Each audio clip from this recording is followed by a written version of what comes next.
Welcome to IG media. So self medication చాలా మంది కూడా ఫీవర్స్ కానీ జనరల్గా తలనొప్పి ఇలా గ్యాస్ట్రిక్ ఇష్యూస్ ఇలా ఉంటే సెల్ఫ్ మెడికేషన్ అనేది యూస్ చేస్తూ ఉంటారు. ఓవర్ ద కౌంటర్ మెడిసిన్ వాడుతూ ఉంటారు. సో దానివల్ల కలిగే అనర్థాలు ఏంటి వివరాలు తెలుసుకుందాం. ఈరోజు మనతో పాటు ఉన్నారు ప్రముఖ dietitian and nutritionist Abitha Chilukuri గారు. మేడం నమస్తే అండి. నమస్తే మేడం, జనరల్గానే మనం చూస్తూ ఉంటాము, ఇది వైరల్ ఫీవర్ సీజన్, జనరల్గా ఫ్లూ సీజన్ ఇది. సో దగ్గు జలుబు జ్వరాలు ఇలా వచ్చినా లేదా కొంచెం నీరసంగా అనిపించినా వెళ్ళి మెడికల్ షాప్కి వెళ్ళి ఒక మాత్ర తీసుకొని వేసుకోవడం అలవాటు అయిపోయింది. దాంట్లో యాంటీబయాటిక్స్ ఉంటున్నాయి, మల్టీవిటమిన్స్ ఉంటున్నాయి. ఇలాగా ఏం జరుగుతుంది సెల్ఫ్ మెడికేషన్ వల్ల? యాంటీబయాటిక్స్ ఎక్కువగా వాడితే అసలు ఏం జరుగుతుంది, పొట్టలో ఏం జరుగుతుంది? ఇప్పుడు యాంటీబయాటిక్స్ అనేవి మనకి ఎప్పుడైనా కానీ ఇన్ఫెక్షన్ కిల్ చేయడానికి దానికి బాగా హెల్ప్ చేస్తుంది. కానీ ఇప్పుడు యాంటీబయాటిక్స్ ఎంత డోసేజ్ యూస్ చేయాలి అనేది కూడా మనకి అదొకటి ఉండాలన్నమాట, అవేర్నెస్. ఎందుకంటే ఎక్సెసివ్గా మీరు యాంటీబయాటిక్స్ యూస్ చేసినా కానీ మీకు కిడ్నీస్ లివర్స్ అని డ్యామేజ్ అవుతాయి. అట్లా కాకుండా మీరు ఇప్పుడు ఒకవేళ సెల్ఫ్ మెడికేషన్ యాంటీబయాటిక్స్ తీసుకుంటూ పోతే ఒక పాయింట్లో ఎట్లా అవుతుందంటే, ఇప్పుడు యాంటీబయాటిక్స్ ఏం చేస్తాయంటే అవి హై డోసేజ్ ఉంటాయి కాబట్టి ఇన్ఫెక్షన్ కిల్ చేయడంతో పాటు మన స్టమక్లో అంటే ఇంటెస్టినల్ లైనింగ్లో ఏదైతే విలై ఉంటుందో మైక్రో విలై అంటే అది మనకి డైజెషన్ అబ్జార్ప్షన్ హెల్ప్ చేస్తుంది అనమాట. ఫుడ్ ఏదైతే తింటామో అది అబ్జార్బ్ చేసుకుని బాడీకి సప్లై చేయడానికి హెల్ప్ చేస్తుంది, నర్వ్స్లోకి బ్లడ్లోకి వెళ్ళడానికి. ఇప్పుడు ఆ విల్లై ఏదైతే ఉంటుందో అది మొత్తము డిస్టర్బ్ అయిపోతుంది అనమాట యాంటీబయాటిక్స్ తీసుకోవడం వల్ల. అట్లా అయినప్పుడు మీకు ఏమవుతుందంటే, ఇప్పుడు ఆల్రెడీ మీకు మెడిసిన్స్ తీసుకుంటున్నారు, మీరు అవన్నీ తీసుకుంటున్నప్పుడు మీకు స్టమక్ ఇష్యూస్ అవన్నీ వస్తుంటాయి లైట్గా, యాసిడిటీ వస్తుంది. కాబట్టి డాక్టర్ మెట్టినా కానీ యాసిడిటీ కోసం టాబ్లెట్ సజెస్ట్ చేస్తారు, మెడిసిన్స్ వేసుకొని ముందు వేసుకోవాలి, యాసిడిటీ ట్రిగర్ అయితే చెప్పి ఇస్తూ ఉంటారు. అట్లా కాకుండా మీకు ఆ మైక్రోవిల్లై అనేది డిస్ట్రాయ్ అయిపోవడం వల్ల మోషన్స్ అవుతాయి అనమాట. ఇప్పుడు మీరు తిన్నది అబ్జర్వ్ అవ్వదు ఫుడ్, ఎందుకంటే అదే దాని ఫంక్షనే అబ్జార్ప్షన్ కాబట్టి మీకు అబ్జార్ప్షన్ అనేది అవ్వదు అనమాట. ఆల్రెడీ వీక్గా ఉంటారు ఆ టైంలో. ఇంకా దాంతోపాటు ఇవన్నీ అయితే మీకు ఇంకా వీక్ అయిపోతారు, లూజ్ మోషన్స్ కానీ ఇవన్నీ అయ్యి ఇంకా ఎక్కువ వీక్ అవుతారు. ఓకే. కాబట్టి మీరు ఎప్పుడైనా యాంటీబయాటిక్స్ తీసుకుంటే దాంతోపాటు కరెక్ట్గా ప్రోబయోటిక్స్ ఎక్కువ ఉన్న ఫుడ్ కానీ ప్రోబయోటిక్ డోసేజ్ ఉన్న మెడిసిన్స్ కానీ తీసుకోవాలి. అప్పుడు మీకు డిస్టర్బ్ అవ్వకుండా కొంచెం ప్రొటెక్ట్ చేస్తుంది. ఎస్. అయితే ఎప్పుడైతే మనం ఓవర్ ద కౌంటర్ తీసుకుంటాం మెడిసిన్స్, అలాంటప్పుడు ఇష్యూ వస్తుంది. ఒకవేళ డాక్టర్ రాశారనుకోండి మెడిసిన్ ఇది, సో ఆయన ఎలాగో ప్రోబయోటిక్ ప్రీబయోటిక్ ఏదో రాస్తారు. ఎస్. సో అంటే ఇప్పుడు కొంతమందికి అంటే గట్ హెల్త్ బాగున్న వాళ్ళకంటే ఏం ప్రాబ్లమ్స్ అవ్వవు ఎక్కువ. గట్ హెల్త్ స్పాయిల్డ్ ఉంది ఆల్రెడీ, వాళ్ళకి కొంచెం డెలికేట్గా ఉంది, ఇమ్యూన్ సిస్టమ్ బాగాలేదు గట్ అంటే, అప్పుడు వాళ్ళు ప్రోబయోటిక్స్ కూడా తీసుకోవాల్సి వస్తుంది. డాక్టర్కి ఎలా తెలుస్తుంది కాబట్టి తెల్ రైట్. అవును.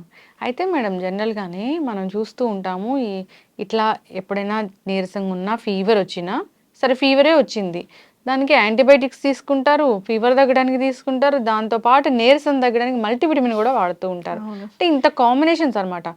సో జనరల్గానే కొన్ని కాంబినేషన్స్ మంచివి కాదని బ్యాన్ చేసిన మందులే అలాంటివి కొన్ని కాంబినేషన్స్ కలిపి తీసుకుంటూ ఉంటారు మన ఓన్ మెడికేషన్, సెల్ఫ్ మెడికేషన్. ఒక్కొక్కరి మెటబాలిజం అనేది వేరుంటుంది, డయాబెటీస్ ఉండొచ్చు, బీపీ ఉండొచ్చు, ఇలాంటి ఇష్యూస్ ఉండొచ్చు. సో అలాంటి వాళ్ళు ఇలా సెల్ఫ్గా తీసుకుంటే రకరకాల ఇష్యూస్ వస్తాయి. ఎస్పెషల్లీ యాంటీబయాటిక్స్ ప్లస్ మల్టీవిటమిన్ కలిపి తీసుకుంటే అసలు ఏం జరుగుతుంది? అంటే మీరు మల్టీవిటమిన్ తీసుకున్నప్పుడు యాంటీబయాటిక్ కూడా తీసుకుంటే అది అబ్జార్బ్ అవ్వదు అనమాట. మీరు ఎంత సొఫిస్టికేటెడ్, ఎంత హై డోసేజ్, ఎంత మంచి డోసేజ్ తీసుకున్నా కానీ, ఎంత న్యూట్రాస్యూటికల్స్ తీసుకున్నా కానీ మీకు అది ఏమవుతుంది అంటే అబ్జార్బ్ అవ్వదు. కాబట్టి మీరు ఎంత తీసుకున్నా వేస్టే అది. మీకు ఒక్కసారి యాంటీబయాటిక్ కోర్స్ ఏదైతే అయిపోతుందో, అయిపోయిన తర్వాత మీరు మల్టీవిటమిన్ స్టార్ట్ చేస్తే మీకు అబ్జర్వ్ అవుతుంది కాబట్టి ఆ నీరసం మొత్తం మీకు ఏమైతే వీక్నెస్ ఏదైతే ఉంటుందో అది కవర్ అయిపోతుంది అనమాట. ఎనర్జీ వస్తుంది, అవన్నీ అవుతాయి. ఏవైతే విటమిన్ లాసెస్ ఇవన్నీ ఏమైతే లాసెస్ ఉంటాయో రిప్లెనిష్ అయిపోతాయి అనమాట ఆఫ్టర్ యాంటీబయాటిక్ డోస్ మీరు ఇవి తీసుకున్నట్టయితే. ఈవెన్ మల్టీవిటమిన్ అన్నారు కదా మీరు, విటమిన్స్ లైక్ ఇప్పుడు కాల్షియం కానీ ఐరన్ కానీ సప్లిమెంట్స్ తీసుకుంటూ ఉంటారు చాలా మంది. చాలా మంది తెలియదు ఏంటంటే కాల్షియం ఐరన్ సప్లిమెంట్స్ కలిపి తీసుకోకూడదు అనమాట. అవి రెండు కలిపి తీసుకున్న అబ్జార్ప్షన్ లో ఇంటర్ఫియరెన్స్ వచ్చేస్తుంది. కాల్షియం ఐరన్ సప్లిమెంట్స్ కలిపి తీసుకోవద్దు. ఐరన్ తీసుకుంటే కాల్షియం తీసుకోవద్దు, కాల్షియం తీసుకుంటే ఐరన్ తీసుకోవద్దు. అట్లా రెండు కలిపి తీసుకున్నప్పుడు మీకు అబ్జార్ప్షన్ అనేది ప్రాపర్ గా అవ్వదు, కాబట్టి మళ్ళీ అది వేస్ట్ అవుతుంది. బట్ కాల్షియం ఐరన్ టాబ్లెట్స్ కలిపి రాస్తారు కదా తీసుకోవాలని. కలిపి అంటే మీరు ఇప్పుడు టైమింగ్స్ మార్నింగ్ మీరు ఐరన్ తీసుకుంటే ఆఫ్టర్నూన్ కాల్షియం అట్లా తీసుకోవచ్చు. కానీ ఒకేసారి రెండు తీసుకుంటే వెంటనే అబ్జర్వ్ అవ్వవి. జనరల్ గానీ కాల్షియం టాబ్లెట్ విత్ మిల్క్ తీసుకోవాలా? కాల్షియం టాబ్లెట్ విత్ మిల్క్ తీసుకోవాలి. Iron tablet with folic acid కానీ, విటమిన్ సి ఏమైనా ఫ్రూట్ తీసుకొని తీసుకోవచ్చు. ఫుడ్ తర్వాతనే 2 కూడా. ఫుడ్ తర్వాతనే ఏదైనా కానీ. ఇప్పుడు కాల్షియం అంటే మిల్క్ తీసుకొని ఐరన్ టాబ్లెట్ తీసుకుని మీకు అబ్జర్బ్ అవ్వదు. ఎందుకంటే కాల్షియం అనేది ఏదైతే ఉంటుందో ఐరన్ అబ్జర్బ్ అవ్వనివ్వదు అనమాట బాడీలోకి.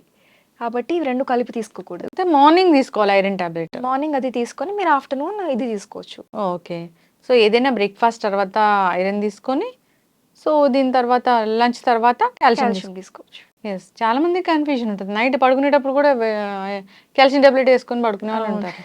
సో అది హెల్త్ మీద ఇప్పుడు నైట్ మీకు మెటబాలిజం లో అయిపోతుంది, అంత అబ్జార్ప్షన్ అంత ఎక్కువ అంతగా ఉండదు కాబట్టి డే టైంలో వేసుకుంటేనే బెటర్ ఉంటుంది. మీకు కావాలి కాల్షియం అంటే నైట్ మిల్క్ తాగొచ్చు. మిల్క్ తాగితే ఇప్పుడు మనకి మిల్క్ లో కెసిన్ ఎక్కువ ఉంటుంది, మిల్క్ ప్రోటీన్ అది వేయి మనకి అబ్జర్బ్ అవుతుంది ఈజీగా. కెసిన్ డైజెషన్ అవ్వడానికి మనకి ఎంజైమ్స్ అనేవి కొంచెం తక్కువగా ఉంటాయి. కెసిన్ మనకి పిల్లల్లో బాగా డైజెస్ట్ అవుతుంది, వాళ్ళకి ఎంజైమ్స్ ఉంటాయి అన్నమాట, డైజెస్టివ్ ఎంజైమ్స్. మనకి మిల్క్ తాగితే డైజెషన్కి టైం ఎక్కువ తీసుకుంటుంది. అందుకని మనము లైక్ పడుకొని ముందు మిల్క్ తాగితే ఎక్కువ టైం మార్నింగ్ వరకు మనకి మళ్ళీ ఫుడ్ తినడం ఏమి ఉండదు కాబట్టి స్లోగా డైజెస్ట్ అవుతుంది, ఇష్యూస్ రావు. అదే మీరు లంచ్లో కానీ మార్నింగ్ టైంలో కానీ తాగితే అప్పుడు మీకు ఎక్కువ హెవీ అనిపించడం కానీ, బ్లోటింగ్ కానీ, డిఫరెంట్ ఇష్యూస్ రావడానికి ఛాన్సెస్ ఉంటాయి. ఎస్, ఖచ్చితంగా చాలా చక్కగా చెప్పారండి. సో కాల్షియం ఐరన్ ఎప్పుడు తీసుకోవాలని ఆ డౌట్ కూడా ఉంటుంది. సో మార్నింగ్ అందరు తీసుకుంటూ ఉంటారు. చాలా మంది కూడా ఐరన్ డెఫిషియన్సీ అనేది ఉంది. అవును. సో జనరల్గానే మనం అసలు ఎందుకు చూస్తాం ఐరన్ డెఫిషియన్సీ అనేది, ఎందుకు ఎవరిలో చూస్తాం ఇలాంటిది? ఎక్కువ వెజిటేరియన్స్కి వస్తుంది ఐరన్ డెఫిషియన్సీ. ఎందుకంటే వెజిటేరియన్ ఫుడ్లో ఏదైతే ఐరన్ ఉంటుందో అది కొంచెం బయో అవైలబిలిటీ తక్కువ ఉంటుంది. And even iron as in దాంట్లో కొంచెం తక్కువ ఉంటుంది వెజిటేరియన్ ఫుడ్లో. ఈవెన్ ఫీమేల్స్లో కూడా ఎక్కువ డెఫిషియన్సీ అనేది వస్తుంది. ఎందుకంటే వాళ్ళకి బ్లడ్ లాస్, మెన్స్ట్రువల్ లాసెస్ ఎక్కువ ఉండడం వల్ల అట్లా కూడా వాళ్ళకి ఎక్కువ వస్తుంది. మనకి డైటరీ హ్యాబిట్స్ సరిగ్గా ఉండకపోవడం, కొంచెం ఆకుకూరలు అవి ఎక్కువ ఐరన్ ఉన్న ఫుడ్ తినకపోవడం, ఒకవేళ ఐరన్ ఉన్న ఫుడ్ తిన్నా విటమిన్ సి ఎక్కువ తీసుకోకపోవడం వల్ల కూడా మనకి ఐరన్ డెఫిషియన్సీ అనేది ఎక్కువగా వస్తుంది. ఎస్, ఖచ్చితంగా అండి, చాలా చక్కగా చెప్పారు. సో ఏదైనా కానీ టాబ్లెట్స్ వాడాలి, ఫీవర్ వచ్చినా కానీ ఒక 2 రోజులు చూస్తే మంచిది. ఫీవర్ దానంతటిగా తగ్గితే ఏం లేదు, లేదంటే డాక్టర్ దగ్గరికి వెళ్ళాలని కోరుకుందాం. యాంటీబయాటిక్స్ అయితే ఇమీడియట్గా స్టార్ట్ చేయకూడదు. సో చాలా జాగ్రత్తలు అయితే తీసుకోవాలి. ఫీవర్ తగ్గడానికి టాబ్లెట్స్ వేసుకున్నా యాంటీబయాటిక్స్ మాత్రం పొరపాటును కూడా డాక్టర్ చెప్పకుండా అసలు తీసుకోకూడదు. సో దానికి కాంబినేషన్లో మన సొంత వైద్యం మల్టీవిటమిన్స్ అసలే తీసుకోకూడదు. ఏదైనా జాగ్రత్తలు తీసుకోవాలని కోరుకుందామండి. చక్కటి ఇన్ఫర్మేషన్, ధన్యవాదాలు. Thank you.